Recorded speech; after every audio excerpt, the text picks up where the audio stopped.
आरंभ करेंगे। बहुत ही सुंदर टॉपिक है। कपिल देव जीवों की गतिविधियों के विषय में भगवान कपिल जो है वो हमें उपदेश दे रहे हैं कि जब जीव इस भौतिक जगत में आ जाता है तो वो कैसे कैसे अपने लिए पुनः पुनः जन्म मरण के चक्कर को वापस से निर्माण करता है। तो इस आध्यात्मिक जगत में प्रवेश करने से पहले गुरु और गौरव से कृपा की याचना करते हुए मंगलाचरण करेंगे ताकि हम जो कुछ पढ़ने वाले हैं उसका पूरा पूरा हमें लाभ प्राप्त हो सके, जो कि है कृष्ण प्रेम की प्राप्ति। गुरवे गौरचंद्राय राधिकाय तदालये कृष्णाय कृष्ण भक्ताय तद्भक्ताय नमो नमः। जय श्री कृष्ण चैतन्य प्रभु नित्यानंदा श्री अद्वैत गदाधर श्रीवासदि गौरभक्तवृंद। हरे कृष्ण कृष्ण कृष्ण हरे हरे, हरे राम राम राम हरे। ग्रंथ श्रीमद् भागवत महापुराण की तीसरा स्कंद अध्याय 31, जिसका शीर्षक है जीवों की गतिविधियों के विषय में भगवान कपिल का उपदेश। तो इस हमने कल श्लोक नंबर 37 तक पढ़ा है, उसके आगे का हम पढ़ रहे हैं। श्लोक नंबर 37 में भगवान कपिल जो है वो अपनी माता से कहते हैं, तत्सृष्ट सृष्ट सृष्टेषु कौन खंडित पुमान ऋषि नारायण वृत्ति योषिन्मय्ये हमायया। कि भगवान ने बहुत बड़ी सृष्टि बनाई। भगवान ने फिर ब्रह्मा जी को बनाया, ब्रह्मा जी ने बहुत सारे जीवों को बनाया, लेकिन ब्रह्मा द्वारा उत्पन्न समस्त जीवों अर्थात मनुष्यों, देवताओं तथा पशुओं में से जितने भी हैं, चाहे वो देवता हैं, चाहे वो मनुष्य हैं या पशु हैं, उनमें से ऋषि नारायण मृत्ति ऋषि नारायण जो नर नारायण ऋषि जो है, जो कि बद्री का आश्रम में तपस्या करते, उनके अतिरिक्त अन्य कोई ऐसा नहीं है जो स्त्री रूपी माया के आकर्षण के प्रति निश्चेष्ट हो। कोई भी जीव ऐसा नहीं है जो स्त्री के आकर्षण से बचा हुआ हो। योशिन मय्येह माया, ये बहुत बड़ी माया है जो प्रत्येक जीव को, चाहे वो मनुष्य हो, चाहे देवता हो, चाहे ऋषि हो, चाहे योगी हो, चाहे ब्रह्मा हो, चाहे शिव जी हो, सबको आकर्षित करती है। और जब इस तरह से जीव आकर्षित हो जाता है तो उसका किस तरह से पतन होता है वो हम आज पढ़ेंगे। श्लोक नंबर 38। कपिल देव अपनी माँ को बता रहे हैं, बलम में पश्य मायाया स्त्रीमयी जैनोदिशम् या करोति पदाक्रांतान् ब्रूवी जिह्वेण केवलम्। बलम में पश्य मायाया, हे मेरी मैया, जरा मेरी इस स्त्री रूपी माया के विषय को देखो तो सही। बलम में पश्य, जरा देखिए, वो स्त्रीमयी जैनोदिशम, ये चाहे कोई बहुत बड़ा विजेता क्यों ना हो इस भौतिक जगत में, जिसने बहुत बहुत युद्ध जीते हो, बहुत बड़ा विजेता हो, लेकिन या करोति पराक्रांतान, लेकिन या करोति वो करता है पद आक्रांता, उसके पीछे पीछे चलता है। बहुत बड़ा राजा क्यों ना हो, जो कि पूरे राज्य संसार पर राज्य कर सकता है, घर पे आकर अपना मुकुट अपनी पत्नी के चरणों में रख देता है ना। तो कहते हैं यह करोति पदाक्रांतान, और उसको क्या करना पड़ता है इस सारे लोग को वश में करने के लिए।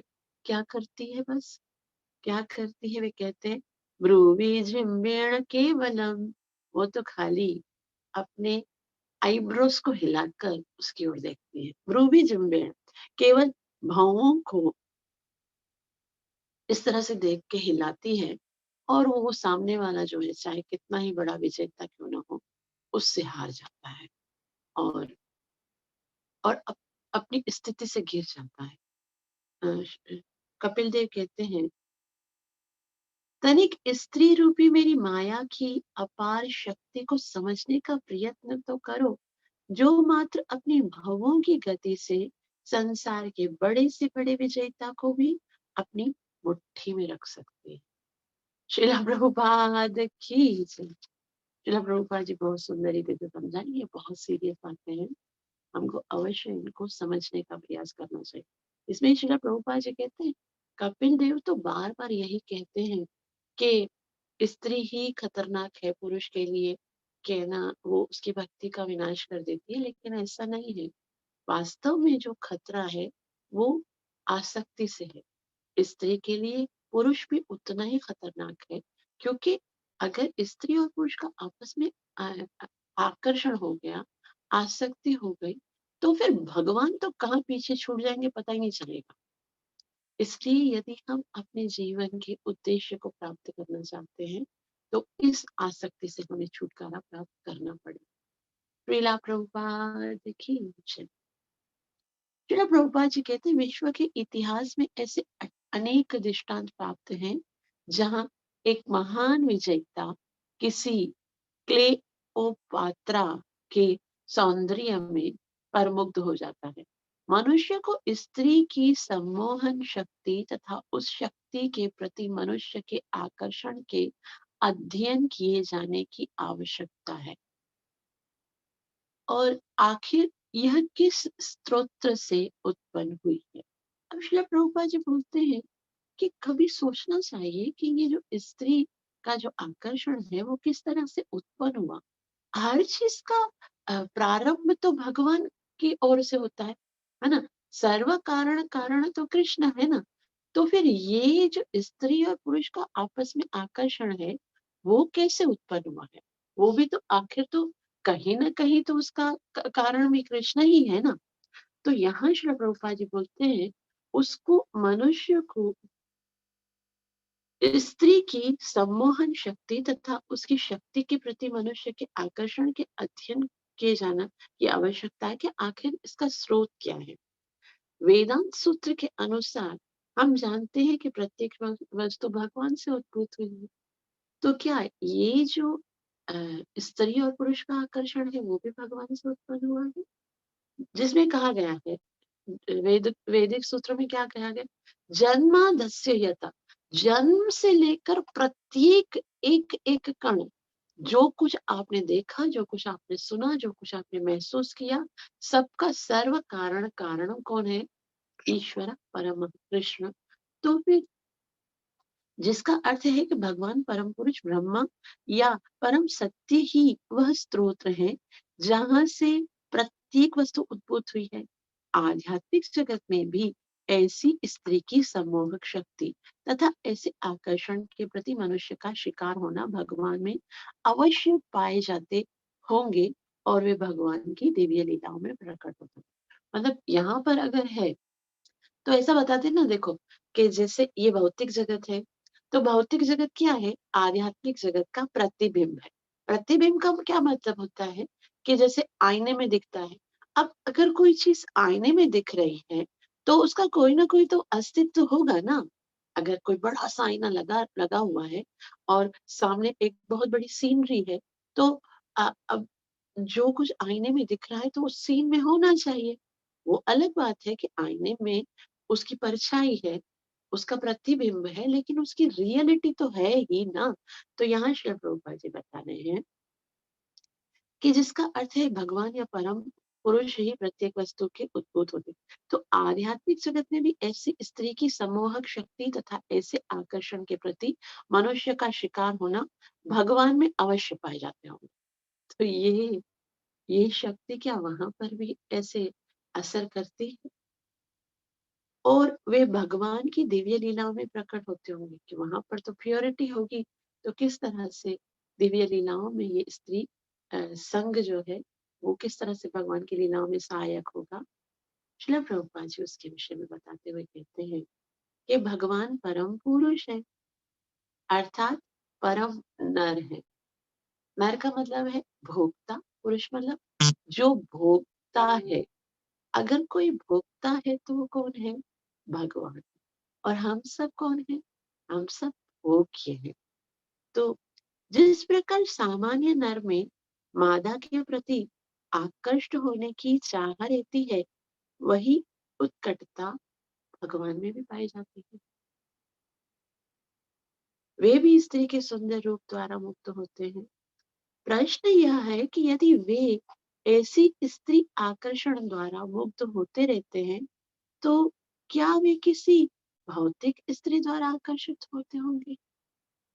भगवान में भी स्त्री के प्रति आकर्षण होने की इच्छा है। अब किसी के अंदर कोई इच्छा आई है, तो सबके सब जो है ना, सर्व कारण कारण तो कृष्ण है। तो वो, जैसे अगर किसी व्यक्ति के अंदर झूठ बोलने की इच्छा है, तो भगवान भी झूठ बोलते हैं। अगर किसी के अंदर चोरी करने की इच्छा है, तो भगवान भी चोरी करते हैं। अगर किसी के अंदर सत्य बोलने की इच्छा है, धर्म को स्थापित करने की इच्छा, मतलब जो कुछ भी हमारे अंदर है, वो वास्तव में प्रतिबिंब है, भगवान की ही शक्ति का एक छोटा सा जर्रा है ना। तो यहाँ अभी प्रश्न ये उठता है कि यदि भगवान भी स्त्री की ओर आकर्षित होते हैं, तो क्या वो कोई साधारण स्त्री हो सकती है? श्रील प्रभुपाद जी कहते हैं, तो क्या वे कोई भौतिक स्त्री द्वारा आकृष्ट होंगे? ऐसा संभव नहीं है। इस संसार के लोग भी स्त्री आकर्षण का परित्याग कर सकते हैं, यदि वे परब्रह्म द्वारा आकृष्ट हों। अब यहाँ श्रील प्रभुपाद जी इसका उपाय बता रहे हैं कि स्त्री तो माया है, उसकी ओर आकर्षण प्राप्त करके तो हम अवश्य पतन की ओर जाते हैं। लेकिन यदि सभी जीव अपनी स्थिति को समझे कि हम जो है वो भोगता नहीं है, यहाँ पर भले जितने भी पुरुष भी हैं, वो भी भोगता नहीं है। भोगता खाली कौन है? कृष्ण है। और हम कौन है? हम सब भोग्य हैं। तो हम सब कृष्ण के लिए भोग्य हैं। तो अगर हम आकर्षित होना ही है, यदि इस माधुर्य रस का आस्वादन करना ही है, तो केवल कृष्ण के प्रति आकर्षित होकर होगा। बाकियों के साथ अगर होंगे, तो उसका क्या अंजाम होगा, वो हम अगले श्लोक में पढ़ेंगे। यहाँ तो श्रील प्रभुपाद जी कहते हैं कि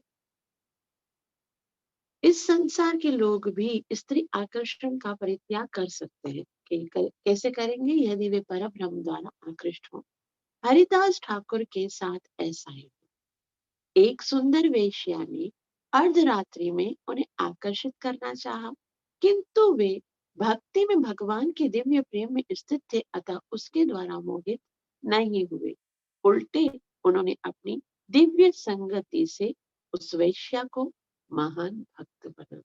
तो भक्ति के अंदर इतना पावर है कि यदि कोई बहुत ही कामी वेश्या भी उसकी भक्ति को समाप्त करने के लिए, अपनी ओर आकर्षित करने के लिए आई, लेकिन उस भक्ति के प्रभाव से, हरिनाम के प्रभाव से हरिदास ठाकुर ने उससे भी शुद्ध भक्त बना दिया। अतः भौतिक आकर्षण परमेश्वर को आकृष्ट नहीं कर सकता। जब वे किसी स्त्री द्वारा आकृष्ट होते हैं, तो उस स्त्री को अपनी शक्ति से उत्पन्न कर। अब यहाँ पर जैसे पहले बताया कि भगवान के अंदर भी स्त्री के प्रति आकर्षित होने की इच्छा रहती है, तो वो कैसी, कौन सी स्त्री होती है, कहाँ से आती है? कोई भौतिक नहीं होती है, भगवान उसे अपने ही अंदर से प्रकट करते हैं। और वह स्त्री कौन है? श्रील प्रभुपाद जी कहते हैं वह स्त्री राधा रानी है।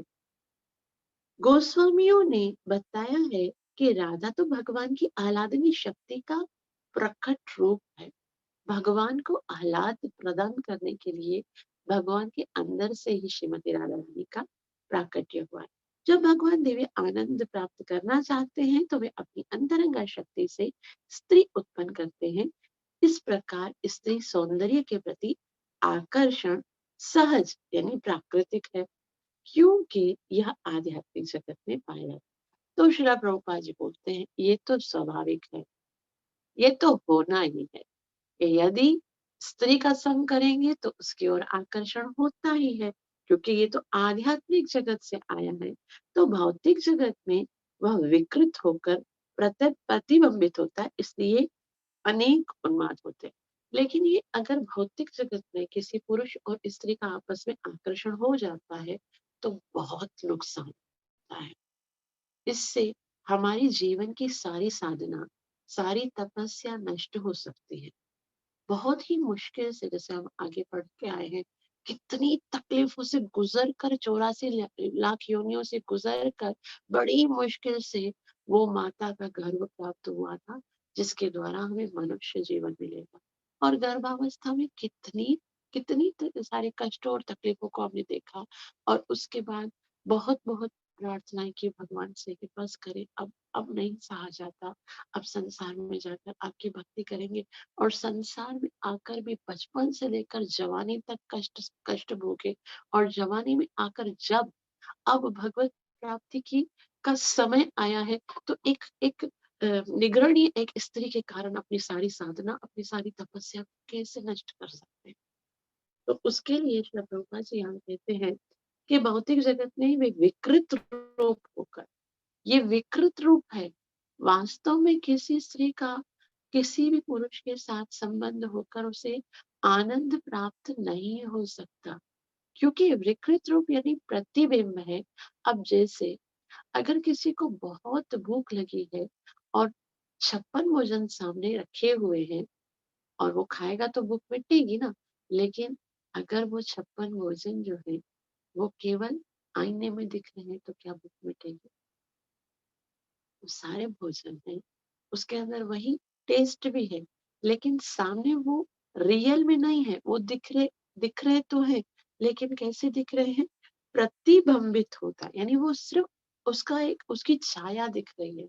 तो क्या छाया से कोई कभी पेट भरता है?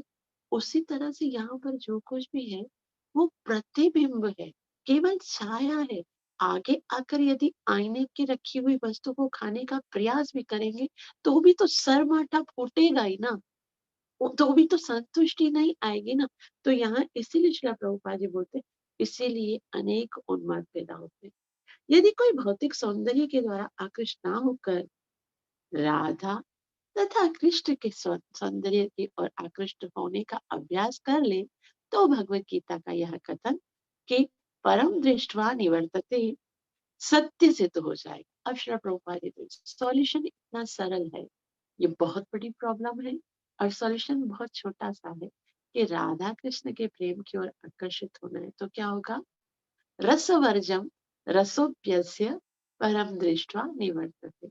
यदि हायर टेस्ट को चख लिया जाए, तो ये छोटे छोटे टेस्ट जो हैं उनकी ओर आकर्षण स्वतः समाप्त हो जाएगा।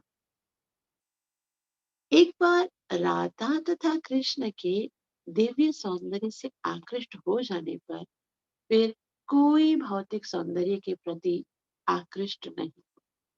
सच में यदि एक बार राधा गोपीनाथ की चरणों की ओर आकर्षण प्राप्त हो जाए, तो फिर ये ये सब पसंद नहीं आएगा, भौतिक आकर्षण खत्म हो जाएगा। इसलिए श्री प्रभुपाद जी कहते हैं कि राधा कृष्ण पूजा का यही विशेष महत्व है। इसकी पुष्टि यमुना आचार्य ने की है। उनका कथन, अब यमुना आचार्य जो है ना, उनके विषय में आपको पता है, इतना प्यार करते थे अपनी पत्नी को, इतना प्यार करते थे कि वो एक एक क्षण के लिए उससे दूर नहीं होते थे। हर समय जब वो चलती थी ना, तो वो क्या करते थे पता है? उसको लगता था कि मैं उतनी देर वो आगे आगे चलेगी, और अगर मैं उसके साथ साथ में चलूंगा तो उतनी देर में उसे देख नहीं पाऊंगा। तो क्या करते थे? धूप होती थी ना, वो धूप से भी बचाना होता था, एक अम्ब्रेला पकड़ते थे, और अम्ब्रेला पकड़ते थे, उसके आगे चलते थे, और उसको देखते देखते पीछे चलते थे। मतलब रन करके नहीं देते, पीछे किसी को खड़ा करते थे कि आगे से रास्ता साफ करते जाओ, मैं अपनी मलका को लेके लेके आगे जाऊं। और कंटिन्यूअस उसको देखते थे, इतना प्यार करते थे, इतना प्यार करते थे। एक बार क्या हुआ, तो ये किसी उनके गुरु महाराज के शिष्य थे, तो दूसरे शिष्य उनको देखते थे, और उनको लगता था कि हमारे गुरु महाराज के शिष्य हैं और इतना स्त्री लंपट है ये। तो इसके लिए अपने गुरु महाराज को बताया कि देखो ये जो यमुना आचार्य है ना, वो ऐसे करते हैं अपनी पत्नी के साथ। तो गुरु महाराज ने कहा ठीक है, इसको बुला। अब गुरु तो कृष्ण के सौंदर्य को जानते हैं ना, तो गुरु तो पहुंचे हुए थे। उन्होंने कहा कि मैंने सुना है कि तुम बहुत आकर्षित हो अपनी, बोला तो मेरी पत्नी है, मुझे बहुत अच्छी लगती है, प्यार करता हूँ मैं उससे, तो इसमें क्या बुरा है? तो उन्होंने कहा नहीं, बुरा कुछ नहीं है, लेकिन आज मैं तुम्हें कुछ दिखाना चाहता हूँ। बोले जी गुरु जी, क्या दिखाना चाहते हैं? तो भगवान की नित्य लीला में कृष्ण और श्रीमती राधा रानी रास मंडल में रास खेल रहे थे।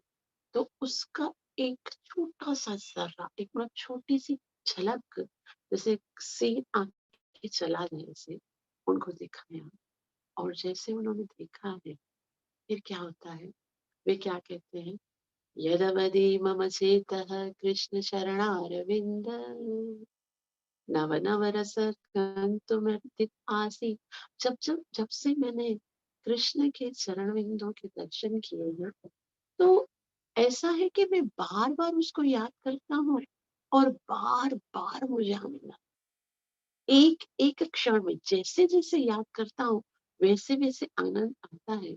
और अगर उस में मुझे स्त्री संग के विषय में थोड़ा सा चिंतन हो जाता, मतलब राधा कृष्ण के संग को मैंने देखा, उसको जब मैंने देखा तो मुझे वो आनंद आया है कि प्रतिपदम पूर्ण अमृत, उसका जो आनंद आ रहा है।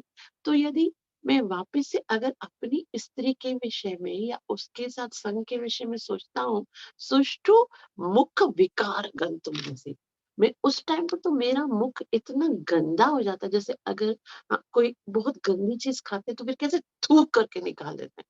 तो ऐसे कहते हैं, श्रीला प्रभुपाद जी कहते हैं, उनका कथन है कि चूंकि मैं राधा कृष्ण के सौंदर्य से आकर्षित हो चुका हूँ, कि अब तो मैं मुझे आकर्षण हो गया है, तो अतः जब भी किसी स्त्री के प्रति आकर्षण होता है, तो या किसी स्त्री के साथ प्रसंग का स्मरण होता है, तो मैं उस पर थूकता हूँ और मेरा मुख घृणा से भर जाता है। और मैं मुझे ऐसा लगता है कि इतना सुंदर, इतना भगवान का प्रेम, इतना आकर्षण भगवान के प्रति यदि हो गया है, और उसके बाद में मैं एक छोटी सी घृणित वस्तु के लिए मैं आकर्षण प्राप्त कर रहा हूँ, तो मेरा मुंह जो है वो घृणा से भर जाता है। जैसे अगर कोई बहुत ही टेस्टी चीज खाते हैं, बहुत टेस्टी टेस्टी चीज अगर हम खाते हैं और खाते चबाते हुए अचानक से मुंह में बहुत बड़ा पत्थर आ जाए तो कैसे होगा, चीख थूक ऐसे करेंगे। उसी तरह से वे कहते हैं, जब मैं राधे कृष्ण के इस अमूल्य स्मरण को मैं जब सोचता हूँ, तो और अगर उसके साथ अगर स्त्री संग के विषय में स्मरण आ जाए या अपना कोई प्रसंग याद आ जाए, तो मेरा मुख घृणा से भर जाता है। जब हम मदन मोहन तथा कृष्ण एवं उनकी प्रेमिकाओं के सौंदर्य द्वारा आकृष्ट होते हैं, तो हमारे बद्ध जीवन की श्रृंखलाएं अर्थात स्त्री का सौंदर्य हमें आकर्षित नहीं करता। कृष्ण प्रभुपाद जी कहते हैं, मदन मोहन जो कि काम को भी, काम जो काम के देवता जो कामदेव हैं, उनको भी मोहित करने वाले हैं।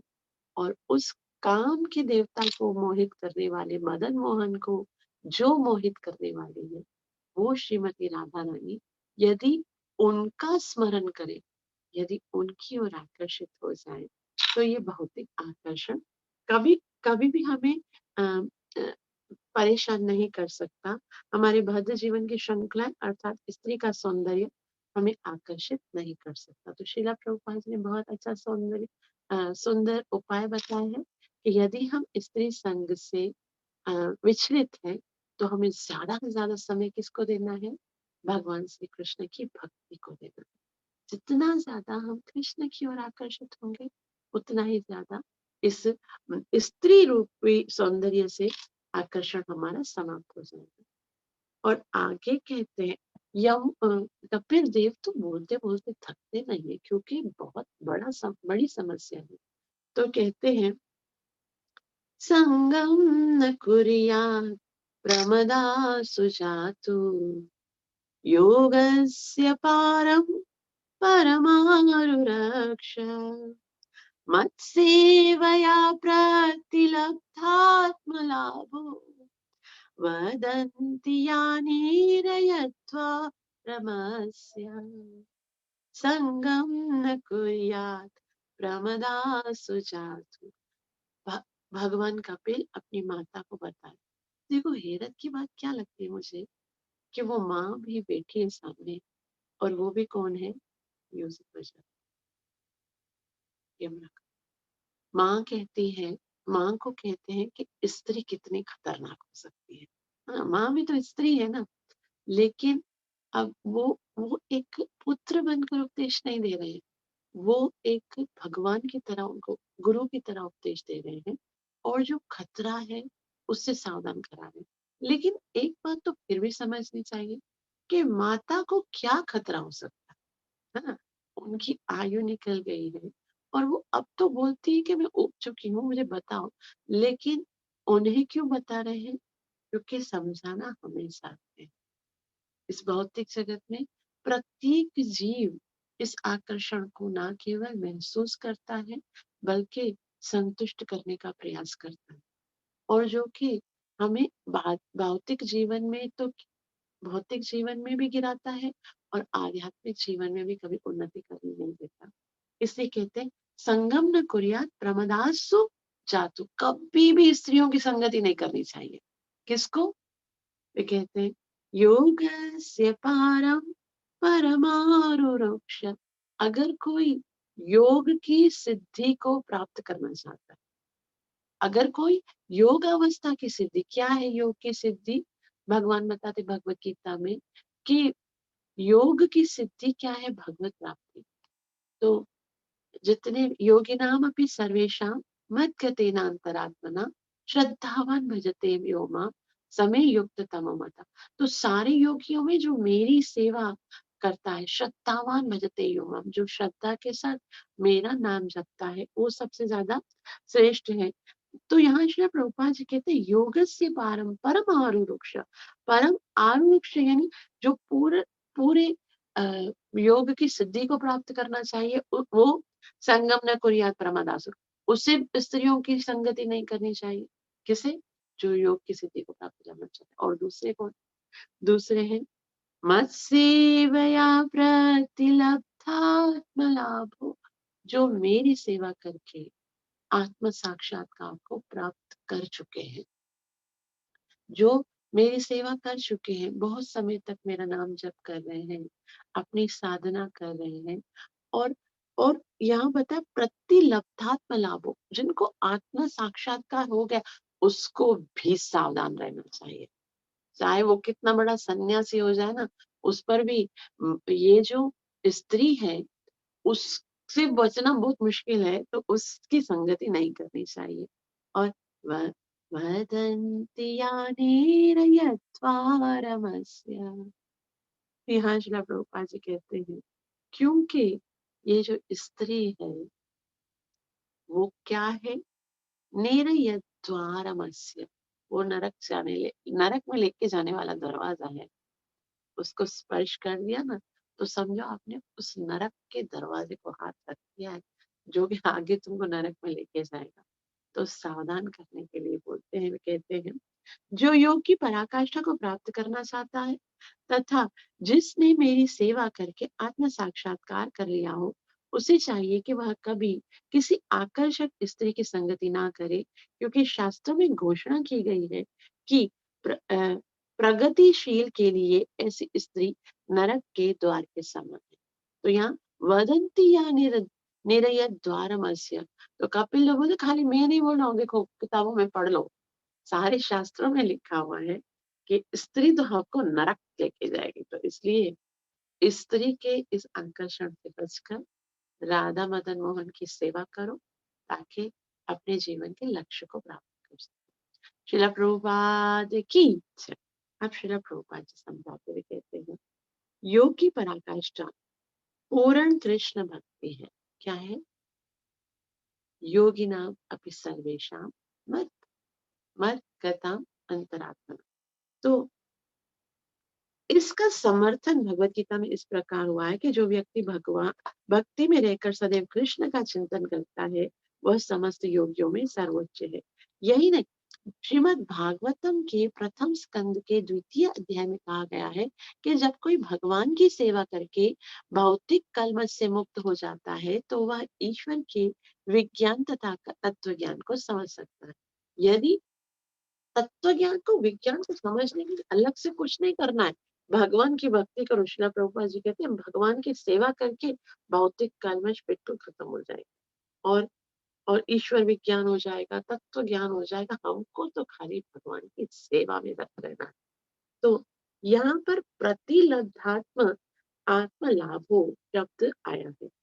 आत्म का अर्थ है स्व या आत्मा है और लाभ का अर्थ है उपलब्ध, यानी आत्म साक्षात्कार के प्राप्त करना है। सामान्यतः बद्ध जीव अपनी आत्मा या स्व को खो चुका है। अभी देखो हम सब आत्मा को खो चुके, मतलब आत्मा है तो सही लेकिन उसको समझते नहीं है कि हमें आत्मा के लिए कुछ करना है, हमें उसके उद्धार के लिए कुछ करना है। तो स्व को भूल जाते हैं। किसके लिए करते हैं? सारा जीवन हम किसके लिए जीते हैं? इंद्रिय तृप्ति के लिए। तो श्री प्रभुपाद जी कहते हैं कि सामान्यतः बद्ध जीव अपनी आत्मा के स्व को खो चुका है, किंतु जो योगी है वे आत्मा के का साक्षात्कार कर चुके हैं। यहाँ आगाह किया गया है कि ऐसे स्वरूप सिद्ध व्यक्ति जो योग सिद्धि की पराकाष्ठा तक पहुंचना चाहते हैं उन्हें युवा स्त्री की संगति कभी नहीं करनी चाहिए, क्योंकि पतन हो जाएगा ना उनका। ऐसे कितने सारे हमारे पास उदाहरण है। आपको ऋषि विश्वामित्र के बारे में बताऊं। ऋषि विश्वामित्र तो कौन से पता है? जिन्होंने गायत्री मंत्र को उद्घाटन किया। कितना कितनी तपस्या होगी उसकी, कितना बल होगा उसकी तपस्या में। और उसके बाद हुआ क्या? उसके बाद जैसे ही मेनका की पायल छनकी सारा सत्यानाश हो। जितनी भी भक्ति वो कर चुके थे वो सारी भक्ति समाप्त हो गई। तो यहाँ श्रील प्रभुपाद जी कहते हैं किंतु वर्तमान युग में ऐसे अनेक धूर्त यानी पाखंडी हैं जो यह सलाह देते हैं कि जब तक काम इंद्रियां हैं तब तक मनुष्य जी भरकर स्त्री भोग कर सकता है और साथ ही योगी बन सकता है ना। आजकल की योग साधना बताते हैं ना, ऐसे कहा जाता है आजकल जो योग साधना की जाती है वो केवल अपनी इंद्रियों को शक्तिशाली बनाए ताकि ज्यादा से ज्यादा भोग कर सके। ये योग साधना भोग के लिए नहीं है बल्कि भगवत प्राप्ति के लिए है। कृष्ण प्रभुपाद जी बोले ये सारे धूत हैं जो कि ऐसा कहते हैं। किसी भी मानक योग पद्धति में स्त्री संगति स्वीकृत नहीं है। यहाँ श्रील प्रभुपाद जी बताते हैं बहुत सीरियस बात है कि धर्म चाहे कोई भी हो लेकिन स्त्री संगति जो पर स्त्री का संग जो है वो कभी भी उसकी स्वीकृति नहीं है। यहाँ स्पष्ट कहा गया है कि स्त्री संगत नर्क का द्वार है, नरक में ले जाने वाला। वैदिक सभ्यता में स्त्री की संगति अत्यंत सीमित होती है। अब यहाँ श्री प्रभुपाद कहते हैं कि अगर स्त्री की संगति इतनी ज्यादा खतरनाक है तो परमिशन क्यों दी गई है विवाह करने की या फिर। तो श्री प्रभुपाद जी कहते हैं वो इसके लिए है ताकि बहुत सारी जीव आत्माएं ऐसी हैं जिनको भौतिक जगत में आना है। और क्योंकि उसने ऐसे कर्म किए हैं तो उनको इन कर्मों का हिसाब किताब देना, तो उनको कोई ना कोई तो माता के गर्भ का आश्रय लेना पड़ेगा ना, जैसे हमने पढ़ा था। तो उसका आश्रय लेने के लिए पति पत्नी का होना आवश्यक है। तो उन पति पत्नी के सहयोग के द्वारा क्या होगा? भगवान की करुणा है कि वो जीव को बार बार अवसर प्रदान करना चाहते हैं। तो इसके लिए ये तो आवश्यक है, लेकिन फिर भी वैदिक सभ्यता में क्या है, श्रील प्रभुपाद जी कहते हैं कि 4 आश्रमों में से ब्रह्मचारी, वानप्रस्थ, सन्यासी, इसमें स्त्री संगति वर्जित है। स्त्री ब्रह्मचारी को तो कभी स्त्री के विषय उनको देखना तो क्या, कभी उन मन से भी किसी स्त्री के विषय में चिंतन नहीं करना चाहिए। वानप्रस्थ तो अपनी फैमिली को छोड़कर आता है, सन्यासी तो कभी स्त्री की ओर देखता ही नहीं। तो यहाँ श्री प्रभुपाद जी कहते 3 आश्रम जो है उसमें तो बिल्कुल वर्जित है। और यहाँ लेकिन केवल गृहस्थियों को ही स्त्री से के निकट संपर्क की छूट की जाती है। सिर्फ गृहस्थ, और वो भी अपनी पत्नी के साथ उसको छूट दी जाती है। यह संबंध अच्छी संतान उत्पन्न करने तक ही सीमित। अच्छी संतान उत्पन्न हो, बस उसी के लिए लिमिटेड होना चाहिए। किंतु यदि कोई इस भौतिक संसार में बने रहना चाहता है, तो उसे निर्बाध स्त्री संगति करनी चाहिए। किंतु यदि कोई इस भौतिक संसार में बने रहना चाहता है, तो उसे निर्बाध स्त्री संगति करनी चाहिए। तो श्री प्रभुपाद जी बोलते हैं, लेकिन अगर कोई अपने वास्तविक उद्देश्य को प्राप्त नहीं करना चाहता, बार-बार कुत्ता, बिल्ली, जानवर, सूअर, खटमल, कीड़े-मकोड़ों की जोनियों को भुगतना चाहता है, तो वो करता रहे स्त्री संग। तो उसको तो करने की परमिशन है, लेकिन जो अपने उद्देश्य को प्राप्त करना चाहता है, जो भगवत धाम जाना चाहता है, उससे इस नरक के द्वार से दूर रहना चाहिए। आगे कहते हैं, ये बहुत सुंदर है, वे कहते हैं,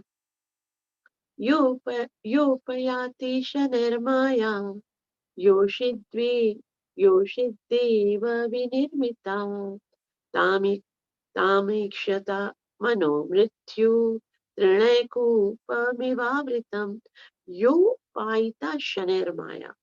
भगवान कहते हैं, ये जो माया है वो धीरे धीरे आपकी ओर आ रही है। योषित दे व निर्मिता, ये कैसी है? जो स्त्री के द्वारा निर्मित हुई है, ये धीरे-धीरे आपके जीवन में प्रवेश करती है और तामीक्षेत मनोमृत्यु, और अगर आप उसकी ओर आकर्षित हो गए, तो वो कैसा है? वे कहते हैं, त्रिणय कूपमिवावृतम्, जैसे बहुत बड़ा कुआं है, अंदर ही अंदर गहरा कुआं है, लेकिन तृणाए तृणाए मतलब बहुत सारी घास और बहुत सारे घास पत्तों से वो ढका हुआ है। आपको दिखेगा नहीं ना, देखो घास से ढका हुआ होगा, तो हमको कैसे खबर पड़ेगी कि ये कुआं है, इसके अंदर हम गिर जाएंगे? तो वो पता नहीं चलेगा, लेकिन फिर भी पता नहीं चले इसका मतलब ये थोड़ी बच जाएंगे। तो स्त्री की ओर आकर्षण ऐसे है, जैसे कोई बहुत बड़े गहरे अंधेरे कुएं में गिरने वाला है, लेकिन ऊपर से वो ढका हुआ है, तो दिखेगा नहीं कि वो है ना इतना बड़ा कुआं है। श्रील प्रभुपाद जी कहते हैं कि भगवान द्वारा स्त्री रूपी माया स्वरूपा है, और जो ऐसी माया की सेवाएं स्वीकार करके उसकी संगति करता है, उसे यह बड़ी भांति समझना। तो इस माया की सेवा नहीं करनी है।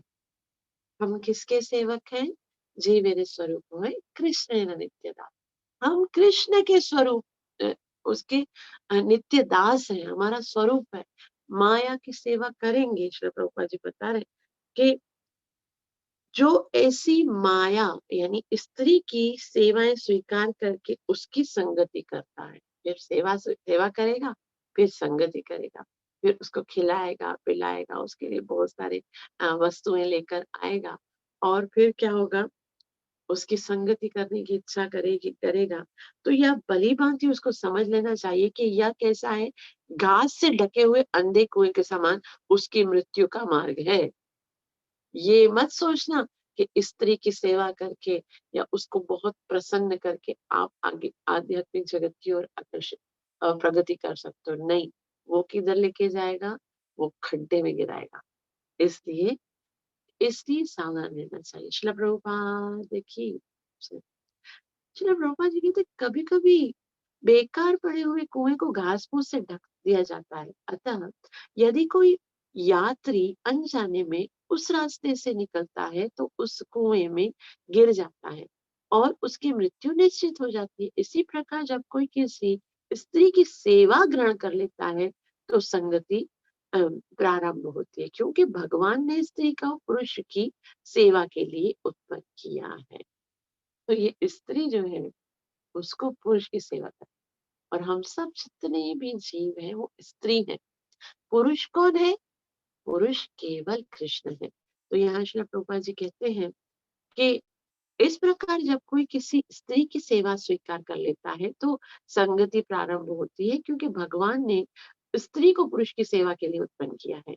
उसकी सेवा स्वीकार करने में मनुष्य पाश में बंध जाता है। यदि वह इतना बुद्धिमान है कि स्त्री को नरक का द्वार समझता है, तो वह मुक्त होकर उसकी संगति कर सकता है। जैसे कि अगर वो समझ गया है कि ये स्त्री जो है वो नरक में ले जाने वाली है, तो वो मुक्त होकर संगति कर सकता है। मतलब जैसे हरिदास ठाकुर, उसको क्या बोलते हैं, देखो मैं आपकी बात मानूंगा, ठीक है, मैं आपकी बात भी मानूंगा, जो आप बोलोगे वो करूंगा, लेकिन उससे पहले आपको मेरी बात माननी पड़ेगी। क्या बात माननी पड़ेगी? आपको मेरे साथ बैठकर जो मैं बोलता हूँ बस उसको सुनना पड़ेगा। आप आराम से बैठ जाइए, और जब मेरी साधना चल रही है ना, जब मेरे 3 लाख बार नाम जप हो जाएंगे, तो मैं आपकी इच्छा पूरी करूंगा, तब तक तुम बैठो भले। तो यहाँ श्री प्रभुपाद जी बोलते जो दृढ़ हो गया है वो तो कर सकता है।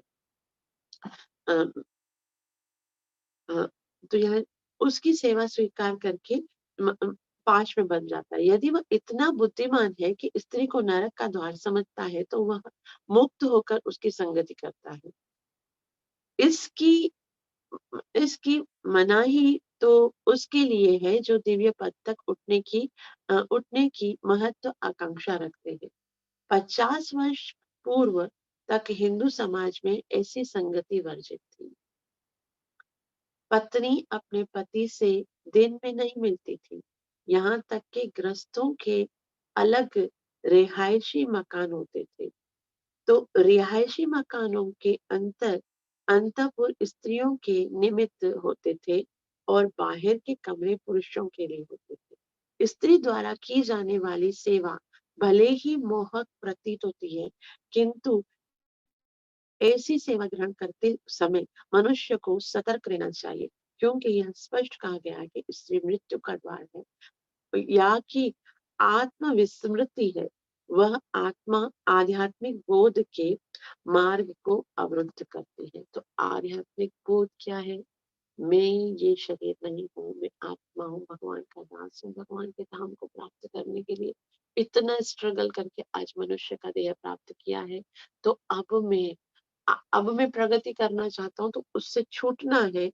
तो श्रील प्रभुपाद जी कहते हैं क्योंकि यह स्पष्ट कहा गया कि स्त्री मृत्यु का द्वार है, और कि आध्यात्मिक स्मृति है, मृत्यु का द्वार है, या कि आध्यात्मिक विस्मृति है, वह आध्यात्मिक बोध के मार्ग को अवरुद्ध कर देती है।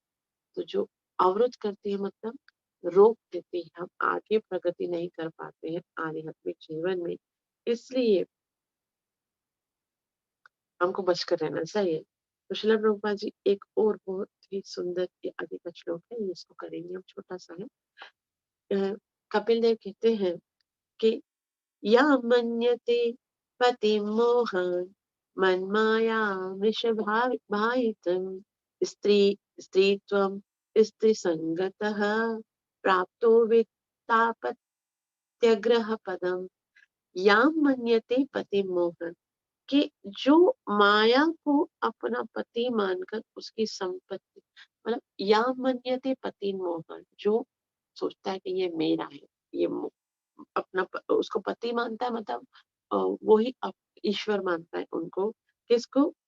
म- मनमाया वृषभ मन माया, यानी जो ये स्त्री है या जो कुछ भी है, बहुत मन माया, ये मेरी माया है ना, उस और मेरी माया का पति कौन है? मायापति तो मैं हूँ। तो अगर कोई सोचता है कि धन का, संपत्ति का, घर का, भौतिक जगत में जो कुछ है उसका पति मैं हूँ, अगर ये सोचता है, ऋषभ भाई था, मतलब ऋषभ यानी पुरुष को, अब आयता यानी आती हुई, और स्त्री संगत प्राप्त हो। स्त्री फिर क्या होता है? वो सोचता है कि मैं तो इसका पति हूँ, वो उसे बहुत प्यार करता है, और प्यार करते करते पूरा जीवन बीत जाता है। फिर क्या होता है? या कपिल जी कहते, स्त्री तक स्त्री संगता प्राप्त हो। वो स्त्री का संग करते करते करते आकर्षण के द्वारा अंतिम समय तक बस उसी स्त्री को याद करता है। तो फिर क्या होता है? नेक्स्ट जन्म में उसको स्त्री का शरीर प्राप्त होता है, और स्त्री संगतः प्राप्तो वित्तापत्य ग्रह पदम। तो किसका आकर्षण है? वित्त यानी धन, आपत्य यानी पत्नी, ग्रह मतलब घर, और ग्रह पदम, प्रदम यानी प्रदान करने वाला। अनुवाद देखिए, पूर्व जीवन में स्त्री आसक्ति के कारण जीव स्त्री का स्वरूप प्राप्त करता है। स्त्री का आकर्षण है तो दूसरे जन्म में स्त्री का जन्म मिलेगा। मूर्खतावश माया को अपना पति मानकर उसे ही संपत्ति, संतान, घर तथा अन्य भौतिक साज समाज देने वाला समझता है। तो वो क्या समझता है कि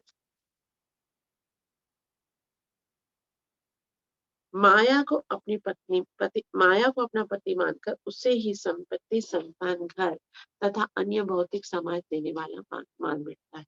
तो वो समझता है ये माया के द्वारा ही हमको ये सब प्राप्त हुआ है, इसलिए उसका पतन होता है। श्री प्रभुपाद जी बहुत सुंदर समझाएंगे। तात्पर्य श्रीला प्रभुपाद का। श्रीला प्रभुपाद की जय। श्रीला प्रभुपाद जी कहते हैं, इस श्लोक से प्रतीत होता है कि स्त्री भी अपने पूर्व जन्म में पुरुष रहती है और अपनी पत्नी के प्रति आसक्ति के कारण उसे स्त्री का शरीर प्राप्त हुआ। अभी जितनी भी स्त्रियां हैं वो क्यों स्त्री बनी है? क्योंकि पिछले जन्म में वो किसी स्त्री की ओर आकर्षित थे। पहले पुरुष थे लेकिन किसी स्त्री की ओर आकर्षित थे तो वो आज स्त्री बन गए। और क्योंकि अब यहाँ श्री प्रभुपाद जी बोलते हैं, आज स्त्री जो दिख रही है वो पहले क्या थी? वो पुरुष थी। और आज जो पुरुष दिख रहे हैं वो पहले क्या थे? वो स्त्री थे। इसलिए कम छोटे की बात नहीं है। बात तो ये है कि मनुष्य जन्म मिले फिर भी वापस बनना पड़ा, कुछ ना कुछ बन के इस भौतिक जगत में माता के गर्भ का चक्कर काटना पड़ा और जन्म मरण के चक्कर में फंसना पड़ा। तो श्री प्रभुपाद जी यहाँ पर कहते हैं कि अपनी पत्नी के प्रति आसक्ति के कारण उसे स्त्री के शरीर प्राप्त होता है। श्रीमद् भगवत गीता से इसकी पुष्टि होती है कि मरते समय मनुष्य जैसा सोचता है उसी के अनुसार उसे अगला जीवन प्राप्त होता है। तो भगवत गीता में क्या लिखा गया? यो यो याम याम तनुम श्रद्धया श्रद्धयार्थितुम इच्छति तस्य तस्याचलम श्रद्धाम तामेव विददाम्यहम्। तो जो को सिमरन करते हुए अंतिम समय में हम ये प्राण त्यागते हैं तो हम अवश्य उस स्थिति को प्राप्त करते हैं। तो यदि कोई अपनी स्त्री के प्रति अत्यधिक अनुरक्त है तो यह स्वाभाविक है कि मृत्यु के समय वह अपनी पत्नी का चिंतन करता है और अगले जन्म में उसे स्त्री का शरीर प्राप्त होता है। इस प्रकार यदि कोई स्त्री अपनी मृत्यु के समय अपने पति का स्मरण करती है तो उसे अगले जन्म में मनुष्य का शरीर प्राप्त होता है। फलतः हिंदू शास्त्रों में स्त्री के सतीत्व तथा मनुष्य के प्रति उसकी भक्ति पर अत्यधिक बल दिया गया है। तो ये बहुत बहुत महत्वपूर्ण बात है कि स्त्री का सतीत्व और पति का जो सिंसियरिटी है वो बहुत ज्यादा महत्व रखती है। यहाँ श्रीला प्रभुपाद जी कहते हैं कि अपने पति के प्रति आसक्ति के फलस्वरूप ही स्त्री अगले जीवन में मनुष्य का शरीर प्राप्त किया है, किंतु स्त्री के प्रति अनुरक्ति से मनुष्य को नीचे गिर कर स्त्री का शरीर धारण करना होता है, जैसा कि श्रीमद् भगवत गीता में कहा गया है। हमें यह सदा स्मरण रखना चाहिए कि स्थूल या सूक्ष्म दोनों प्रकार के शरीर वस्त्र तुल्य है। यानी कि चाहे वो स्थूल शरीर हो, ये जो पंचभूत का शरीर है, पृथ्वी जल अग्नि वायु आकाश से बना है वो हो, या मन बुद्धि अहंकार का शरीर हो, वो सब क्या है? दोनों ही वस्त्र है। वे जीव आत्मा के कमीज तथा कोट की तरह है। स्त्री या पुरुष होना शारीरिक वस्त्र का भेद है। आत्मा वास्तव में परमेश्वर की तटस्थ शक्ति है। प्रत्येक जीव नीचे जीव शक्ति प्रत्येक जीव शक्ति होने के कारण मूलतः स्त्री होता है, प्रथा अर्थात भोग्य है। अब देखो ये श्रील प्रभुपाद जी क्या बताते, प्रत्येक जीव भगवान की शक्ति है। तो शक्ति है मतलब शक्ति, देखो ये मेरी शक्ति है तो वो कैसे होता है? फेमिनाइन होता है ना।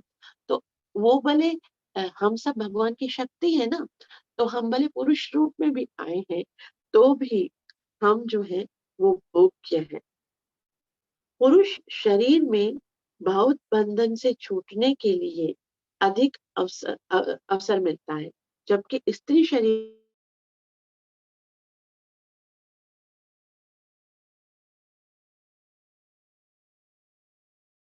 कम अवसर होता है, इसका उपयोग नहीं किया जाना चाहिए।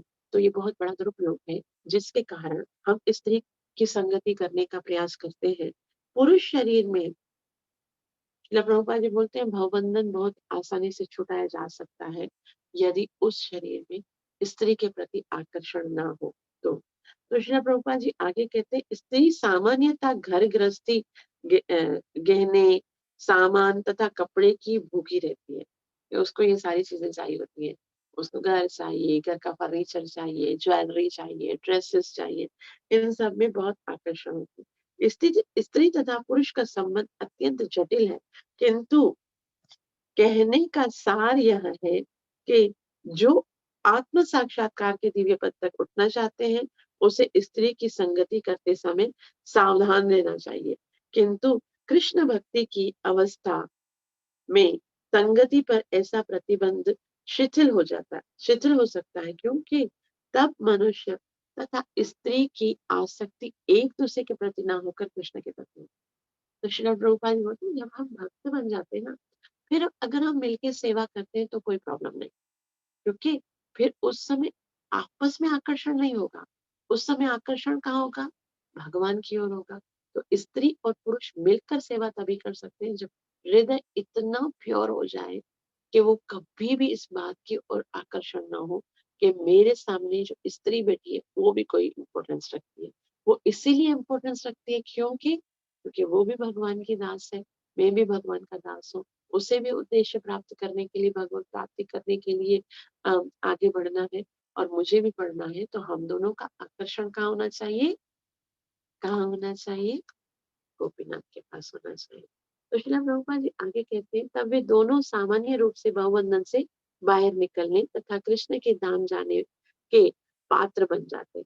जैसा कि श्रीमद् भगवत गीता में पुष्टि हुई है, जब भी गंभीरता पूर्वक कृष्ण भावनामृत अंगीकार करता है, प्रभुपाद जी कहते हैं जैसा कि भगवत गीता में कहा गया कि जो भी गंभीरता पूर्वक कृष्ण भावनामृत अंगीकार करता है, चाहे वह निम्नतम योनि का ही हो, स्त्री हो, या कि अल्प श्रेणी का श्रमिक हो या वर्णिक हो।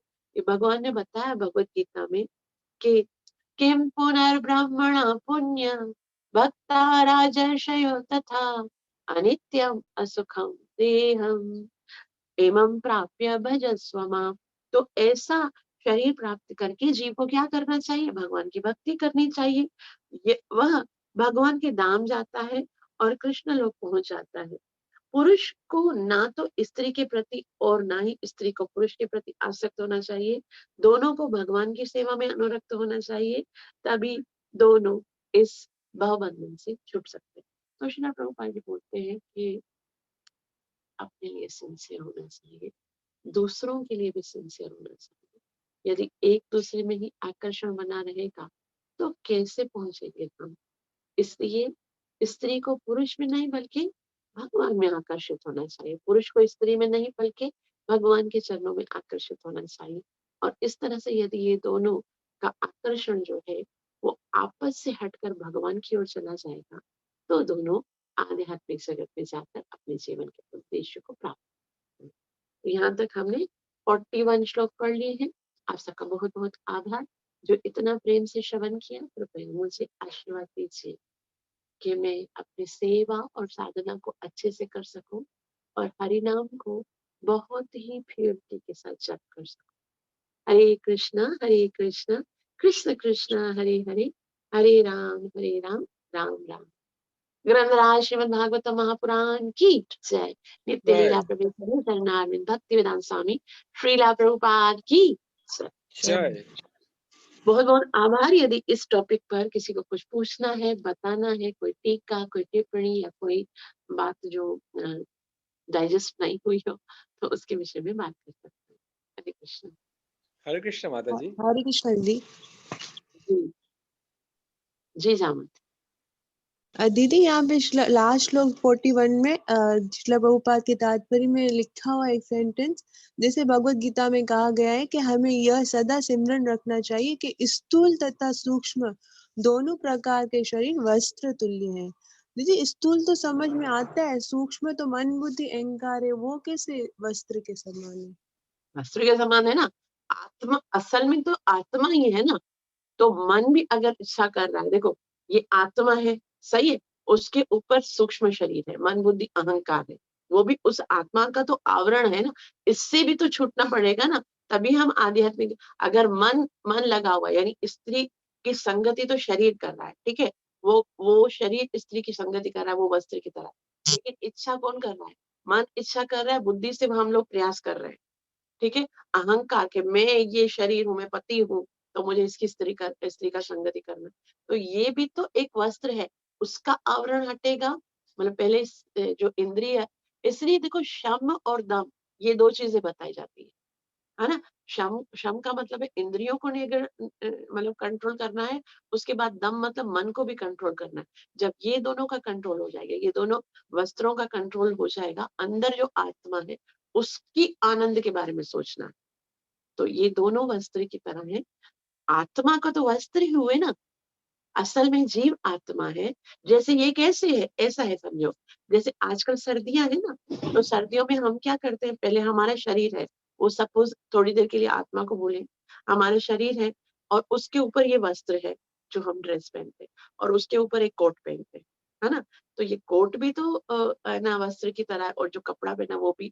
असल में तो ऐसा नहीं कोट उतार के हम लोग बोले बस ये जो ड्रेस पहना है उसी को स्नान करा के आ जाए कि भाई ये सब कुछ है, इसी के लिए इसको इस्त्री करना है, इसके आनंद को सोचना है। तो मन बुद्धि को भी, जो ये सूक्ष्म शरीर है, उसकी इच्छाओं को भी कंट्रोल करना है, क्योंकि ये नहीं है हम तो आत्मा है, ये भी तो हमारा वस्त्र है ना।